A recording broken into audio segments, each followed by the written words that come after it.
just dropping in for a early rundown really quickly. So seems like a buzz. It was a day ago. There was a buzz because no, it was more than that because Trump apparently signed an executive order, which is going to impose, I guess, $100,000 on the H-1B applicants. And of course, there's a couple of different sides to that coin. Um, but then you have, uh, good morning. How are you? Good morning. How are you?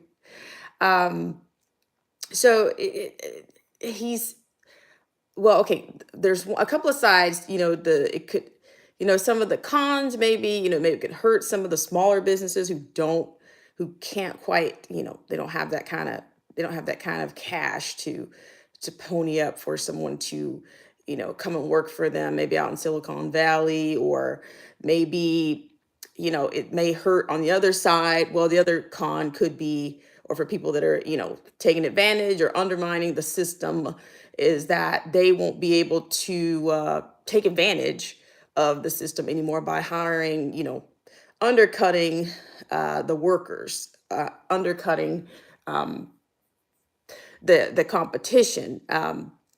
So yeah, that's an interesting situation in itself. But here again, I think this administration, it relies, I know we talked about culture shifts and all that kind of thing, but earlier in the weekend, but I think the power and the cultural shifts are related. But I think that they are kind of relying on the feedback loop to bring them to get them the result that they want. So I'm going to be interested to see how that plays out. But I know that was actually signed. I mean, I think it actually went in effect on the 21st. So, I mean, and then of course they start citing the low income, not producing more than 100,000 jobs in the market, into the economy, what that's doing, and to I guess competitiveness. And then of course they start citing that the 12th grade, the stats are that, what is it, 35% of the 12th graders are reading, I guess, on grade level or better.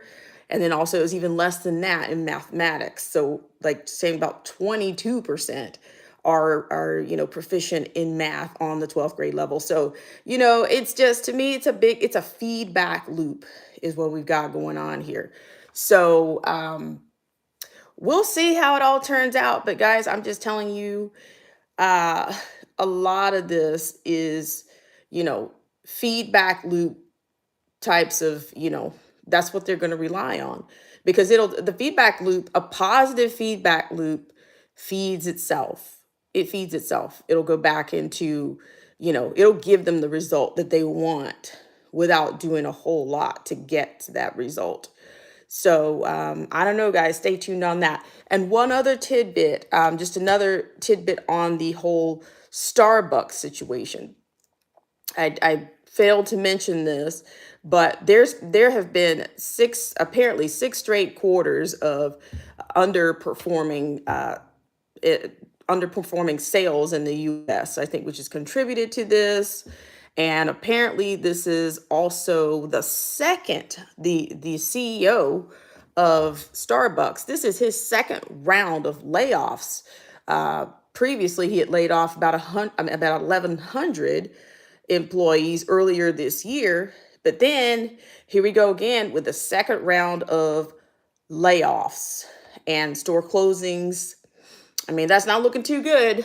But I don't know, everybody might better reimagine themselves or reimagine what it is to have a business. And back to the first point that we covered on the $100,000 on the application for the H-1B visa holders.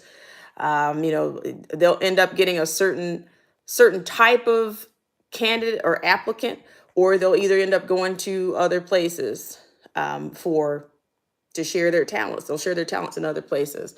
But I do think that, we could do more.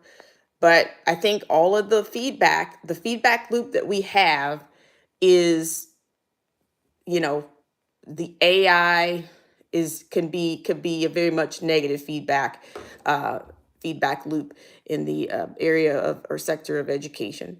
So hope you guys have a great Monday. And if you missed this early rundown, there will be one. There will be one following this stream. Freedom's March, thank you so much for coming in, and have a great Monday.